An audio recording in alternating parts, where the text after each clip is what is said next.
Bonjour et bienvenue dans cette vidéo où une fois de plus je n'ai pas le temps pour vous expliquer. Là je dois prendre l'avion d'ici quelques heures pour retourner au Japon avec Sora pour tourner une vidéo pour la préfecture de Tokyo. Bref, aujourd'hui titre ma foi un peu tendancieux, voyez-vous. Un peu tendancieux, oui. C'est japonais que je déteste, voyez-vous. J'ai eu l'idée de faire cette vidéo en fait en vous racontant des anecdotes qui me sont arrivées au Japon. Des trucs assez désagréables somme toute, mais quand même assez cocasses. Et je me suis dit voilà, pourquoi pas vous partager ça pour vous dire que voilà, le Japon ce n'est pas le paradis. Ça me dit quelque chose ce titre de vidéo.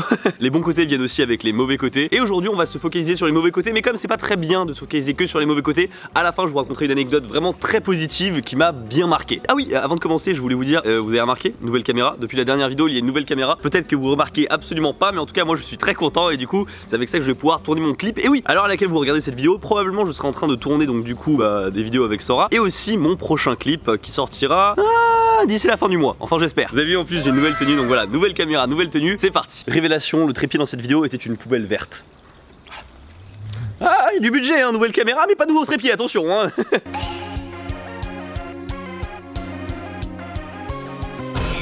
Alors, première anecdote, je vais l'appeler un peu la baba japonaise, ce qui veut dire la méchante grand-mère japonaise. Alors, on était avec ma copine en fait dans la queue d'un marché, en fait il y avait un énorme marché, donc c'était dans une gare, et dans la gare il y avait un marché où il y avait plein de petits shops si vous voulez, et il y avait énormément de japonais et énormément de vieux. C'était à Atami dans la région du Japon, on est en bord de mer, il y a quelques onsen, on a fait un Rotenburo, voilà bref, vous verrez ça dans une autre vidéo.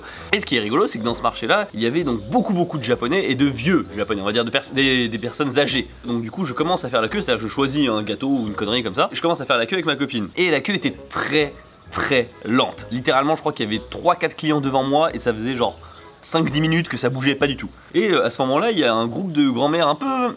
Tiens, quand elles sont arrivées là, et elle me passe devant, mais parce que en fait si vous voulez il y avait juste à côté de moi à ma droite, c'est-à-dire que je faisais la queue en bordure du magasin, et à ma droite il y avait forcément les produits qui étaient donc il y avait l'étalage de produits. Non je te grille pas la place, c'est juste pour mater les produits. Donc, du coup elle prend les produits, mais je vois que ça va pas du tout, tu vois. Genre elle prend les produits, elle les tâte, enfin tu vois, elle est super chelou, voilà, elle est super chelou la grand-mère. Et au bout d'un moment tu vois elle commence à choisir les produits, mais genre par exemple il y avait des boîtes de gâteaux si tu veux de 16 gâteaux, mais non elle prenait pas la boîte de 16 gâteaux, elle prenait un gâteau 16 fois.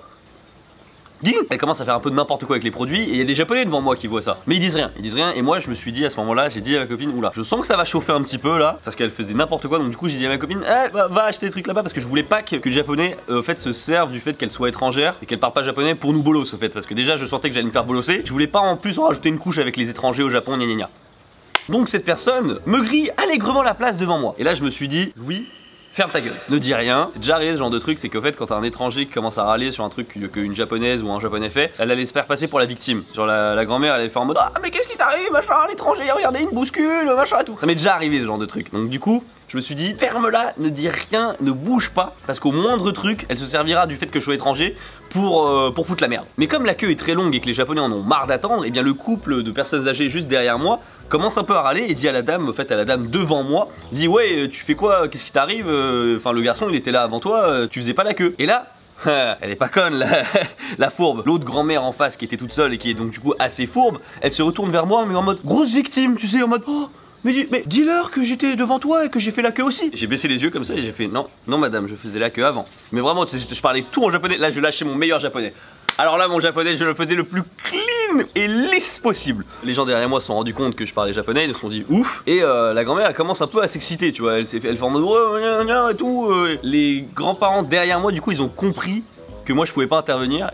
Et là j'ai été grave choqué. Le couple derrière a commencé à dire à la grand-mère ouais casse-toi machin et tout, tu fais chier. La personne âgée derrière moi, donc le grand-père en fait, a dit à la grand-mère de devant, je sais c'est compliqué, il y a des grand-mères partout, a dit à la grand-mère de devant, arrête de faire ta vioque japonaise et laisse-le passer. J'étais aussi choqué que vous. Et c'est pas fini. Et ce monsieur avait une canne. Et avec la canne, il a commencé à lui taper un peu les jambes, tu vois, mais gentiment. Mais quand même. Il repose des produits parce qu'elle avait fait n'importe quoi avec les produits. Il les replaçait. Il disait ouais, tu fais n'importe quoi, machin et tout. Fais pas ta vioque japonaise, machin. Donne pas une mauvaise image des personnes âgées au Japon, tout ça. Et j'étais intérieurement ravi. J'étais content. Je me suis dit oui, je ne suis pas passé pour le connard d'étranger. Enfin voilà. Voyez-vous, ce genre de personnes au Japon existe. Hein. Enfin, c'est des gens qui profitent un peu de la situation. Et comme par hasard, si vous voulez, il y avait plein de gens dans la queue. Hein. Mais elle a choisi de passer devant moi, c'est pas pour rien, j'imagine. Après il peut y avoir de la paranoïa, machin, faut pas toujours généraliser, bien sûr. Mais quand même quand ça t'arrive plusieurs fois, au bout d'un moment tu te dis, tu sens quelque chose. Ah oui d'ailleurs les gâteaux étaient très bons, donc j'ai bien fait de faire la queue.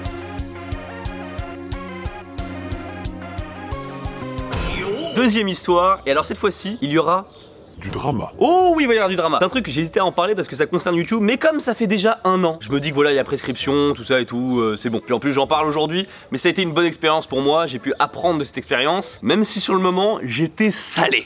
Et d'ailleurs, je suis pas le seul qui est concerné dans cette histoire parce qu'il y a aussi Marie. Et d'ailleurs, je pense que si elle regarde cette vidéo, au moment où j'ai dit ça, elle a compris de quoi j'allais parler. Il y a 1 an, j'ai fait une vidéo dans la préfecture de Ōita avec Marie. C'était la première fois, je crois, que Marie apparaissait sur ma chaîne et du coup, il y avait une bonne complicité, tout ça et tout. On se connaissait déjà avant et c'était très sympa à l'image. Mais en vérité, pendant le tournage, faut que je vous remette dans le contexte. La préfecture de Ōita, en fait, nous a amené, Marie et moi, dans la préfecture à faire des activités, des choses comme ça, pour qu'on produise une vidéo. Donc dans ce cadre-là, j'ai été rémunéré, que dalle d'ailleurs.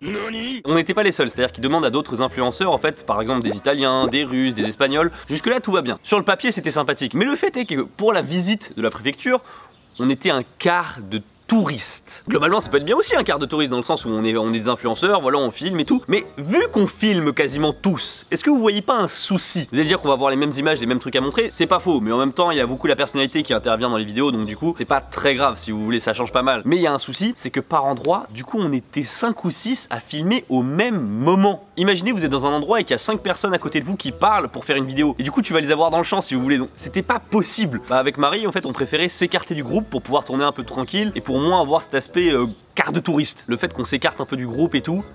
Ah, les Japonais, ils ont pas kiffé. En fait, on s'écartait un peu du groupe et donc du coup, on était un peu les marginaux, tu vois, du groupe d'influenceurs. Où ils disaient, ouais, faut être rentré à 15 h. Et genre, sur l'activité d'avant, on avait été en retard de 5 minutes, on s'était fait défoncer, tu vois. Du coup, vu qu'on avait été en retard, je me suis dit, bon, cette fois-ci, faut qu'on soit vraiment à l'heure à la fin de l'excursion. Genre, on doit être là-bas, je crois, c'était pour 16 h. Faut qu'à 15h30, tu vois, on soit sûr d'être là-bas, tu vois. Et on fait un tour, et le tour, tu vois, on a une map en fait pour voir à peu près à combien du tour on fait. On était tous les deux avec Marie, et on voit que si on fait le tour entier, on sera en retard. Donc du coup, on rentre direct et on attend. On était là-bas à 15h45, donc du coup, on était 15 minutes avant l'heure du rendez-vous, et en plus, on n'avait pas tout vu, donc du coup, on avait sacrifié du contenu, si vous voulez, enfin sacrifié des trucs cool pour être à l'heure. Moi, j'étais serein, je me suis dit, ils vont arriver à 16 h. Ils sont arrivés à 16h40. Je l'ai encore là, je vous jure, je l'ai encore là. Pas une excuse, rien. Ils sont arrivés en mode, ah oui, bah écoutez, on était en train de finir le tour, machin et tout. Je suis même pas encore arrivé à la vraie histoire en fait là. Parce que tout à l'heure je vous raconte tout ça, mais ça c'est juste l'introduction de tout. C'était une préfecture, donc la préfecture de Ōita en fait, elle est connue pour Beppu, donc la capitale. C'est les onsen partout, machin et tout. On est resté là-bas 3 jours, on n'a pas fait un seul onsen. Par contre, on a fait tous les jours environ 1h30 de conférences concernant les onsen. Il y avait une sorte de grand salon, et dans ce salon là en fait c'était le summit du onsen, donc du coup c'était le sommet du onsen. Plein de pays en fait qui étaient venus, il y avait la France avec Vichy, il y avait plein de pays, et tous les jours on avait 1h30, 2 h, on posait notre cul dans un siège et on écoutait des mecs parler. Comment tu veux que je fasse la promotion en vidéo d'une préfecture sans me montrer des images? Sur les cartes je me souviens il y avait une cascade et tout, enfin, c'était le truc apparemment touristique de la région, et je leur dis est-ce qu'on va faire ce truc là? Ils m'ont dit ah non, on n'aura pas le temps.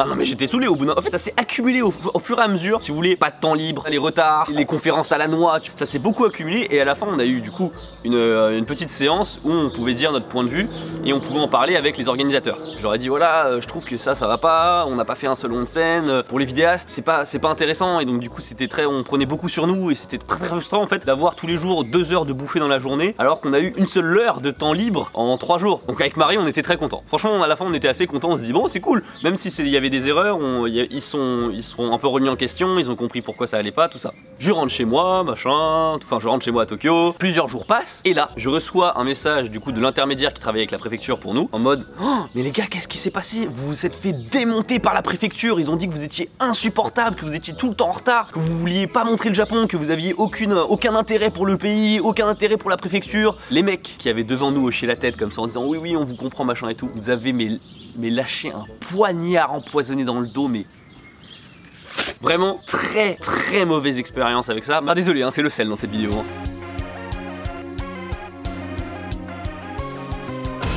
Bref, autre histoire avec un peu moins de sel quand même. C'était en 2014 je crois au Japon. On était arrivé avec donc mon bro. À l'époque je connaissais pas trop le système des pockets wifi, donc du coup on avait pris des cartes SIM prépayées avec mon bro. Et pour les activer, on n'y arrivait pas. Donc du coup on avait mis les cartes SIM dans notre téléphone et vous savez il y avait beaucoup de problèmes de genre sim locage et beaucoup de soucis comme ça à l'époque. Je me dis bon bah tant pis c'est pas grave, vu que les japonais sont serviables, on va aller voir l'entreprise qui est écrite sur la carte SIM. C'était je crois Docomo à l'époque. On va voir en fait, on va dans un magasin de Docomo et on fait la queue. Donc du coup on espère en fait si tu veux qu'avec la carte SIM Docomo, vu que ça vient de chez eux, et bah ils vont nous aider. Oh je vous jure à ce moment là mes cellules françaises ont bouillonné là. Et je lui montre la carte SIM et je lui explique en japonais, voilà, est-ce que vous pourriez nous aider pour désimloquer le truc, machin et tout. Et il dit ah mais on vend pas de ça chez nous, donc du coup on peut pas prendre en charge. Enfin, c'est écrit Docomo, enfin je veux dire c'est la même entreprise quand même non. Il dit ah oui mais vous l'avez acheté où? Et bah on l'a acheté sur Amazon. Ah bah dans ce cas là faut rapporter à Amazon et demander des choses si ça fonctionne pas parce que nous on n'est pas habilité à vous répondre. Donc j'insiste un petit peu, je dis est-ce que vous pouvez pas juste nous aider un petit peu? Il dit ah non je peux pas vous aider, c'est pas enfin je connais, c'est pas mes oignons, je m'en bats les couilles. Et le mec était tellement froid et tellement chiant comme ça. Mec, je lui ai dit sérieusement, ton entreprise qui est écrite dessus, tu peux pas nous aider? Je mens. Mais limite il a fait ça, tu vois. Et j'ai commencé à péter un câble, j'ai commencé à gueuler dans le magasin. Et c'est à ce moment-là que j'ai compris la position d'étranger, tu vois. C'est-à-dire que j'avais beau parler japonais nickel, comprendre un peu la culture, tout ça. Je reste français à l'intérieur, dans le sens où tu vois le fait de s'énerver comme ça en public et tout, ça se fait pas au Japon. Et du coup tu sais quoi, on est parti dans un vieux boui-boui. On est arrivé, le mec il a fait ah ouais attends 2 secondes. Et c'était réglé. Je sais même pas ce qu'il a fait, je me souviens plus, mais en gros il a débloqué le problème. J'ai lui expliqué l'expérience machin à Docomo pour enfin qu'il y a le souci qu'il y a eu et puis il me dit ah ça m'étonne pas. Le magasin il n'existe plus maintenant.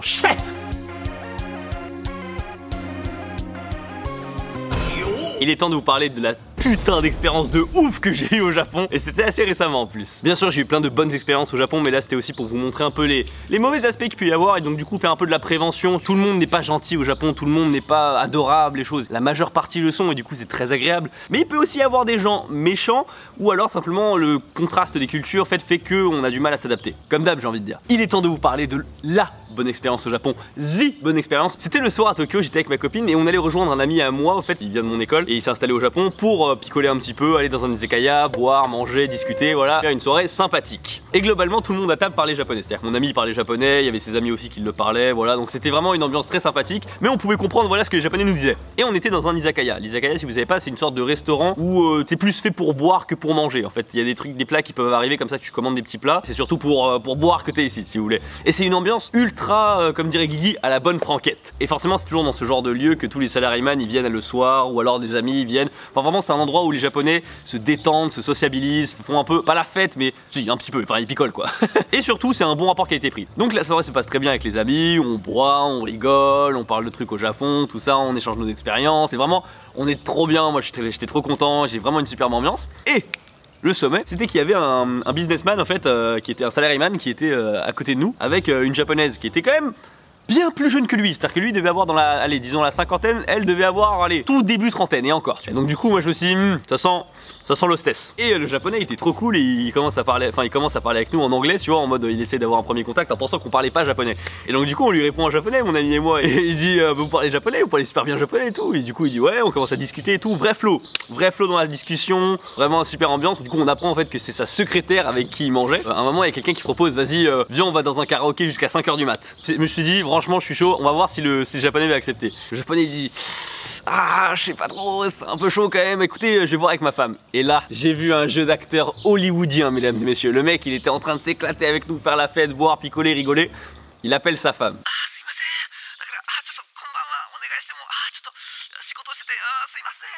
Le mec limite il était en larmes, moi j'étais mort de rire. Le mec il était en train de se bourrer la gueule avec nous avec sa secrétaire à côté. Dieu seul sait ce qu'il faisait à sa secrétaire, voilà. Cela ne nous regarde pas. Et du coup là il se rend compte que sa femme elle est trop vénère tu vois. Et donc du coup genre je crois il était déjà 23h30 et au Japon 23h30 c'est assez tard. Les derniers trains ils sont vers minuit et demi. Ah oui j'ai oublié de préciser mais c'était le boss de l'entreprise. Enfin c'était un haut cadre, il était assez chef tu vois. Et du coup il nous annonce, il dit ouais le karaoké c'est un peu mort. Et ce qui s'est passé en fait c'est que dans notre dos il a tout payé. On était 6 hein. Eux ils étaient 2, on était 6, ils ont tout payé le repas. Je crois qu'il y en avait pour 24 000 yens. Mais le Japon c'est trop bien, c'est trop lourd. Et enfin voilà, c'était une superbe expérience au Japon. Voilà, on s'est fait payer gratos un repas. C'était pas du tout prévu à la base, en plus on avait bien mangé, c'était assez cher quand même. Donc je me suis dit vraiment, expérience lourde, le Japon, Ça a du flow. Sur ce, voilà, je voulais vous raconter un petit peu ces histoires, un peu ces mauvaises histoires que j'ai eues au Japon et ces bonnes histoires. Très globalement au Japon, je vais pas vous cacher, il y a quand même beaucoup plus de bonnes expériences que de mauvaises. Même moi j'en ai plus de bonnes que de mauvaises si vous voulez. N'hésitez pas, c'est un joli pays je trouve. Donc voilà, même si aujourd'hui j'ai versé mon sel sur le Japon et sur les Japonais, il y a vraiment beaucoup de bonnes expériences qui me sont arrivées. Il y en a beaucoup plus de bonnes d'ailleurs que de mauvaises. Et c'est ça que je voulais vous dire, c'est qu'il y en a aussi les mauvaises, ça existe aussi. Parce qu'à force de vous montrer que les bons, on croit que c'est le paradis, on croit qu'il n'y a aucun mauvais côté. Mais si. Enfin voilà, sur ce, merci beaucoup d'avoir regardé cette vidéo. N'hésite pas à lâcher un pouce bleu si elle t'a plu. N'hésite pas à me faire savoir si ce genre de format un peu plus léger dans le jardin te plaît. Ça me permet de consacrer plus de temps à des gros projets en fait pour la suite. Sur ce, merci beaucoup d'avoir regardé cette vidéo. N'hésite pas à lâcher un pouce bleu et à t'abonner. Et moi je te dis à la prochaine. Tchuss.